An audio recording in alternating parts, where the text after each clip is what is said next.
عبد الله الحضرد شاعر وساحر يمني، ولد في صنعاء في آخر القرن الثاني الهجري. عاش أكثر من 10 سنوات في صحراء الربع الخالي المسكونة بالأشباح المخيفة والوحوش القاتلة. هو شخصية غير عادية بالفعل، فهو شاعر عربي يوصف بالمجنون. عاصر خلفاء بني أمية، وقيل إنه جاب العالم كله تقريبا وزار خرائب بابل، حيث أمضى هناك وقتا طويلا، وكان يجيد لغات متعددة استخدمها في ترجمة مخطوطات كثيرة. يرى البعض أن الحضرد شخصية قصصية غير حقيقية من تأليف كاتب الرعب الأمريكي الكبير لافكرافت، ولكن هذا غير صحيح، فقد سبقه غير واحد من المؤرخين إلى ذكر الحضرد وكتابه العزيف أو أسماء الموتى أو النكروميكون، وترجم الكتاب للغات عديدة منها الإغريقية واليونانية. ألم الحضرد بالفلسفة، وقضى حياته في دراسات غامضة، وارتحل إلى دمشق حيث ألف كتابه المعروف بالعزيف أو نكرونوميكون. تكلم في كتابه عن أشياء تبدو عسيرة التصديق،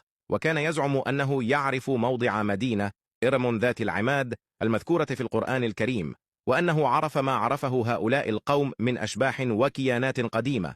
استعمل الحضرد أساليبه السحرية لتقصي الماضي الغامض السحيق، وقيل أنه تواصل مع كيانات تسبق الجن، وعايشت زمن الحن والبن الذين ذكرهم ابن كثير في كتابه البداية والنهاية في آخر حياته. ارتحل الحضرد إلى الربع الخالي في الجزيرة العربية، حيث عاش منعزلا عن الناس. وفي السنة 738 ميلادية ذكر المؤرخون أنه لقي نهاية مريعة، حيث التحم مع كائن أسطوري مخيف قام بقتله وابتلاعه، ويقال إن المعركة تمت أمام شهود عايشوا ذلك الرعب.